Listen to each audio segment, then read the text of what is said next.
ഇന്ന് നമ്മൾ ഷെയർ ചെയ്യാൻ പോകുന്ന റെസിപ്പി എന്ന് പറയുന്നത് ഒരു സിമ്പിൾ റെസിപ്പിയാണ്. പക്ഷെ നമ്മൾ എപ്പോഴും കടയിൽ നിന്ന് ഓർഡർ ചെയ്ത് കഴിക്കും, അല്ലെങ്കിൽ കടയിൽ പോയി കഴിക്കാനാണ് പതിവ്. അപ്പൊ ഇന്നത്തെ റെസിപ്പി എന്ന് പറയുന്നത് ചിക്കൻ 65 ആണ്. അപ്പൊ നമുക്ക് വീട്ടിൽ തന്നെ എങ്ങനെയാണ് ഉണ്ടാക്കുന്നത് നോക്കാം. പക്ഷേ ഈ വീഡിയോ സ്കിപ്പ് ചെയ്യാതെ ഫുൾ കാണണം, കാരണം ഞാൻ അതിന്റെ ലാസ്റ്റ് ഒരു ടിപ്പ് കൂടി പറയുന്നുണ്ട്. ആ ടിപ്പ് കൂടി ചെയ്താൽ മാത്രമേ ചിക്കൻ 65ന് അതിൻ്റെതായ ടേസ്റ്റ് കിട്ടും. അപ്പൊ നമുക്ക് വീഡിയോയിലേക്ക് പോയാലോ.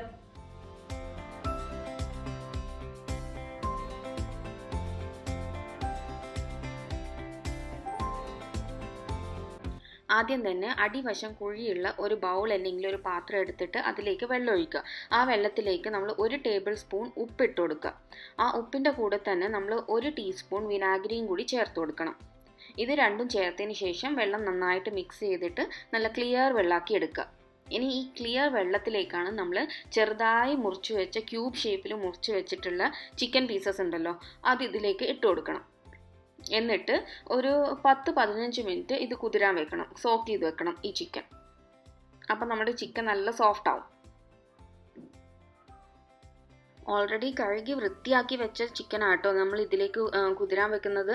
അപ്പോൾ ഇത് കുറച്ച് സമയത്തിന് ശേഷം ഇതിൻ്റെ വെള്ളം ഊറ്റിയെടുക്കണം. ഒരു സ്ട്രെയിനർ എടുത്തിട്ട് ഈ ചിക്കൻ പീസസൊക്കെ മൊത്തത്തിൽ അതിലേക്ക് ഇട്ട് കൊടുക്കുക. എന്നിട്ട് അത് ജസ്റ്റ് അവിടെ വെക്കുക. അപ്പോൾ അതിലത്തെ വെള്ളമൊക്കെ ഊറിപ്പോയിട്ട് നല്ല ചിക്കൻ മാത്രമായിട്ട് കിട്ടും നമ്മൾ ഇത് ഫ്രൈ ചെയ്യാനാവുമ്പോഴേക്കും.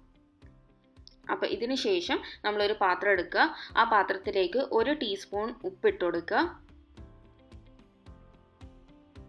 ഇവിടെ നമ്മളിപ്പോൾ മസാലയാക്കാൻ പോവാണ്. അപ്പോൾ അതിനുശേഷം 1 ടീസ്പൂൺ മഞ്ഞൾപ്പൊടി ഇട്ട് കൊടുക്കുക.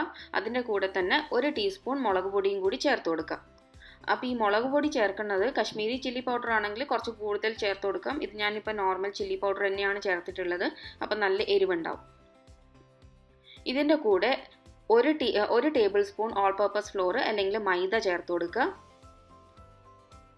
അതിൻ്റെ കൂടെ തന്നെ 1 ടേബിൾ സ്പൂൺ കോൺഫ്ലവറും കൂടി ചേർത്ത് കൊടുക്കുക. കോൺഫ്ലവർ ഇല്ലെങ്കിലും പ്രശ്നമില്ല, പക്ഷെ ഉണ്ടെങ്കിൽ ഇതും കൂടി അതിൻ്റെ കൂടെ ചേർത്ത് കൊടുക്കണം. ഇനി നമുക്ക് ഇതെല്ലാം കൂടി മിക്സ് ചെയ്യണം. അതിന് മുന്നേ തന്നെ ജിഞ്ചർ ഗാർലിക് പേസ്റ്റും കൂടി ഇതിൽ ചേർത്ത് കൊടുക്കുക. അത് ഫ്രഷ് ആയിട്ട് നിങ്ങൾ വീട്ടിൽ തന്നെ അപ്പം തന്നെ ഉണ്ടാക്കുന്നതായിരിക്കും നല്ലത്. കുറച്ച് ജിഞ്ചറും ഗാർലിക്കും എല്ലാം എടുത്തിട്ട് മിക്സിയിലിട്ടൊന്ന് ജസ്റ്റ് പേസ്റ്റ് പോലെ ആക്കി എടുത്താൽ മതി. അപ്പോൾ ഇതെല്ലാം കൂടി ചേർത്തതിന് ശേഷം ഇതിലേക്ക് 2 ടേബിൾ സ്പൂണോളം പുളിയില്ലാത്ത കട്ട തൈരും കൂടി ചേർത്ത് കൊടുക്കുക. ഇതെല്ലാം കൂടി ആയതിനു ശേഷം നമ്മൾ ഇതിലേക്ക് ഇനി 1 ചെറുനാരങ്ങയുടെ നീരും കൂടി ചേർത്ത് കൊടുക്കുന്നുണ്ട്. 1 ചെറുനാരങ്ങ മൊത്തത്തിൽ എടുക്കുന്നുണ്ട് കേട്ടോ. അതിൻ്റെ നീര് മാത്രം എടുത്തിട്ട് അതും കൂടി ചേർത്ത് കൊടുക്കുക. അപ്പോൾ നമ്മുടെ ഇൻഗ്രീഡിയൻസ്, മസാലയാക്കേണ്ട ഇൻഗ്രീഡിയൻസ് ഒക്കെ റെഡി ആയിട്ടുണ്ട്. ഇനി ഇത് നന്നായിട്ട് മിക്സ് ചെയ്തെടുക്കണം. അപ്പം മിക്സ് ചെയ്യുന്ന സമയത്ത് ഒരല്പം വെള്ളമൊക്കെ ആവശ്യമുണ്ടെങ്കിൽ അതൊക്കെ ചേർത്ത് കൊടുത്തിട്ട് നന്നായിട്ട് മിക്സ് ചെയ്തെടുക്കുക. അധികം ലൂസാക്കി മിക്സ് ചെയ്യരുത്, അധികം കട്ടി ആവശ്യമില്ല, ഒരു നോർമൽ പരുവത്തിൽ.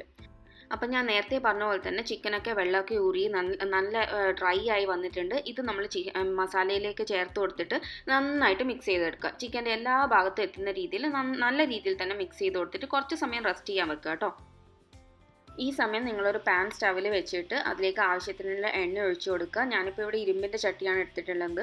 നമുക്ക് ഫ്രൈ ചെയ്യാൻ ആവശ്യമുള്ള എണ്ണ ഒഴിച്ചു കൊടുക്കണം. എന്നിട്ട് എണ്ണ ചൂടായോ നോക്കാൻ വേണ്ടി ഞാൻ ജസ്റ്റ് ഒരു കരിവേപ്പില എടുത്ത് മുക്കി നോക്കുന്നുണ്ട്. അപ്പോൾ നന്നായിട്ട് ചൂടായതിന് ശേഷം നമ്മൾ ഓരോ ചിക്കൻ പീസ് എടുത്തിട്ട് എണ്ണയിലേക്ക് ഇട്ട് കൊടുക്കുക. അപ്പം ഒന്നാമത് ശ്രദ്ധിക്കേണ്ടത് എന്താണെന്ന് വെച്ചാൽ ഓരോ പീസായിട്ട് എണ്ണ ഇട്ട് കൊടുക്കണം. എല്ലാം കൂടി ഒരുമിച്ച് ഇട്ടിട്ടുണ്ടെങ്കിൽ നമ്മൾ ഒരു കുഴക്കട്ട പരുവത്തിലായിപ്പോവും. അപ്പോൾ ഓരോ പീസായിട്ട് എണ്ണ ഇട്ട് കൊടുക്കുക. പിന്നെ ശ്രദ്ധിക്കേണ്ട കാര്യം എന്ന് വെച്ചാൽ എണ്ണയുടെ ചൂടാണ്. ഹൈ ഫ്ലെയിമിലോ ലോ ഫ്ലെയിമിലോ ഇട്ടിട്ട് കുക്ക് ചെയ്യാൻ പാടില്ല. ഹൈ ഫ്ലെയിമിലിട്ടാൽ എണ്ണ നന്നായിട്ട് ചൂടായിട്ട് മസാലയൊന്നും ചിക്കനിൽ പിടിക്കാതെ മസാല ഫുള്ള് എണ്ണയുടെ മുകളിൽ പൊങ്ങിക്കിടക്കും. ലോ ഫ്ലെയിമിലിട്ട് കഴിഞ്ഞാൽ ഇതിൽ ഈ എണ്ണ ഫുള്ള് മസാല കുടിച്ചെടുക്കും. അപ്പോൾ ഒരു ടേസ്റ്റും ഉണ്ടാവില്ല നമുക്ക് കഴിക്കാൻ വേണ്ടിയിട്ട്. അപ്പോൾ എപ്പോഴും മീഡിയം ടു ലോ ഫ്ലെയിമിൽ ഇട്ട് കൊടുത്തിട്ടേ കുക്ക് ചെയ്യാൻ പാടുള്ളൂ. അപ്പം നിങ്ങൾക്കിപ്പോൾ കാണാൻ പറ്റുന്നുണ്ടാവും, ഫസ്റ്റ് കുക്ക് ചെയ്യുമ്പോൾ എണ്ണ നന്നായിട്ട് ചൂടായിട്ടുണ്ടായിരുന്നു. അതുകൊണ്ട് തന്നെ ചിക്കൻ പീസസിലൊന്നും മസാല പിടിച്ചിട്ടില്ല. അപ്പം നെക്സ്റ്റ് സെക്കൻഡ് ട്രിപ്പും തേർഡ് ട്രിപ്പും ഒക്കെ നോക്കുമ്പോൾ അപ്പോഴേക്ക് എണ്ണയുടെ പരുവം ഒന്ന് നന്നായിട്ട് നോക്കുക, ചൂട് നന്നായിട്ട് നോക്കുക. അപ്പോൾ ഇതുപോലെ നമ്മളുടെ അടുത്ത് എത്ര ചിക്കൻ ഉണ്ടോ ആ മസാലയിൽ പുരട്ടി വെച്ച ചിക്കനൊക്കെ നമുക്ക് ഇതുപോലെ ഫ്രൈ ചെയ്തെടുക്കാം.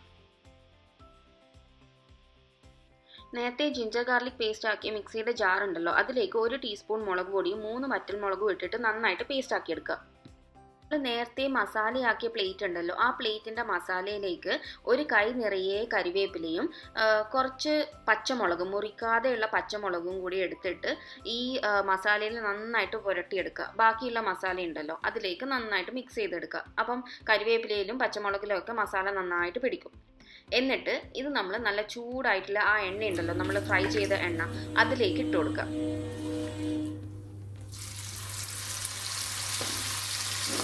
നല്ല ഫ്രൈ ചെയ്തെടുക്കണം. ഫ്രൈ ചെയ്യുന്നത് എങ്ങനെയാണെന്ന് വെച്ചാൽ, എത്രത്തോളം ഫ്രൈ ചെയ്യണമെന്ന് വെച്ചാൽ, നമ്മൾ ഈ മിക്സറിലൊക്കെ ഉണ്ടാവുന്ന കരിവേപ്പില അറിയാലോ, അതുപോലെ ഫ്രൈ ചെയ്തെടുക്കണം. അതിലേക്ക് നമ്മൾ ഒരു 3 വെളുത്തുള്ളിയും കൂടി ചതച്ചിടണം. തൊലിയൊന്നും കളയാതെ തന്നെ ജസ്റ്റ് ഒന്ന് ചതച്ചിട്ട് കൊടുക്കുക. എന്നിട്ട് ഈ കരിവേപ്പിലയും പച്ചമുളകും വെളുത്തുള്ളിയും കൂടി നല്ല ഫ്രൈ ആയി വരണം. നല്ല കറുമുറ, നല്ല ക്രിസ്പി ആയിട്ടുണ്ടാവണം. അതായിക്കഴിഞ്ഞാൽ നമുക്കിതിനെ എണ്ണയിൽ നിന്ന് കോരിയെടുത്ത് വേറൊരു പാത്രത്തിലേക്ക് മാറ്റി വെക്കണം.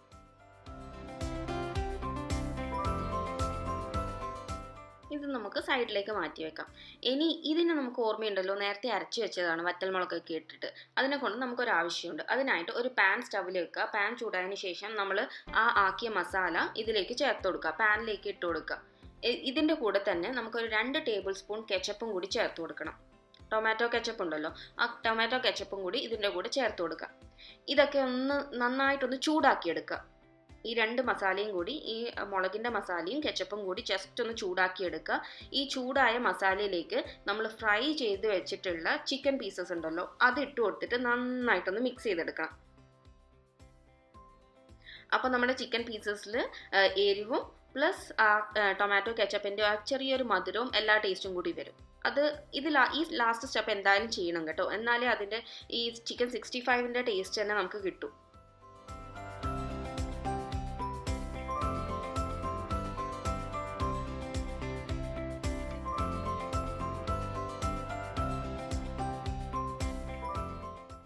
ചിക്കൻ പീസസ് ഒക്കെ മിക്സ് ചെയ്തതിന് ശേഷം നമുക്ക് തീ അങ്ങ് ഓഫ് ചെയ്ത് കളയാം. ഇനി നമുക്ക് തീയുടെ ആവശ്യമില്ല. ഇനി നമ്മൾ ഫ്രൈ ചെയ്ത് വെച്ചിട്ടുള്ള വെളുത്തുള്ളിയും കരിവേപ്പിലയും പച്ചമുളകൊക്കെ നമ്മുടെ ചിക്കൻ പീസസിലേക്ക് ഇട്ട് കൊടുക്കുക. എന്നിട്ട് എല്ലാം കൂടി നന്നായിട്ടൊന്ന് മിക്സ് ചെയ്തെടുക്കുക. അപ്പോൾ നമ്മുടെ ചിക്കൻ 65ൻ്റെ ഏകദേശം റെഡിയായി. ജസ്റ്റ് പ്ലേറ്റിംഗ് കൂടി മാത്രമേ ആവശ്യമുള്ളൂ. നമ്മുടെ ചിക്കൻ 65 റെഡി ആയിട്ടുണ്ട്. നമ്മൾ സ്റ്റാർട്ടറിനൊക്കെ എപ്പോഴും പ്രിഫർ ചെയ്യുന്ന ഒരു സാധനമാണ് ചിക്കൻ 65. ഹോട്ടലിൽ പോയിട്ട് ഇത്തിരി പൊടി കഴിക്കാൻ എത്ര പൈസ കൊടുക്കുന്നുണ്ട് നമ്മൾ.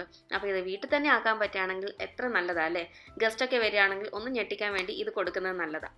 അപ്പോൾ വീഡിയോ ഇഷ്ടപ്പെട്ടിട്ടുണ്ടെങ്കിൽ, റെസിപ്പി ഇഷ്ടപ്പെട്ടിട്ടുണ്ടെങ്കിൽ തീർച്ചയായും ലൈക്ക് ചെയ്യാനും നിങ്ങളുടെ ഫ്രണ്ട്സിനും ഫാമിലിക്കും ഷെയർ ചെയ്യാനും മറക്കരുത്. അപ്പോൾ അടുക്കളക്കൂട്ട് ചാനൽ ആദ്യമായിട്ട് കാണുകയാണെങ്കിൽ ആ സബ്സ്ക്രൈബ് ബട്ടൺ ക്ലിക്ക് ചെയ്യാൻ മറക്കരുത്. ഇനി അടുത്തൊരു വീഡിയോ കാണുന്നവരേക്കും ബൈ.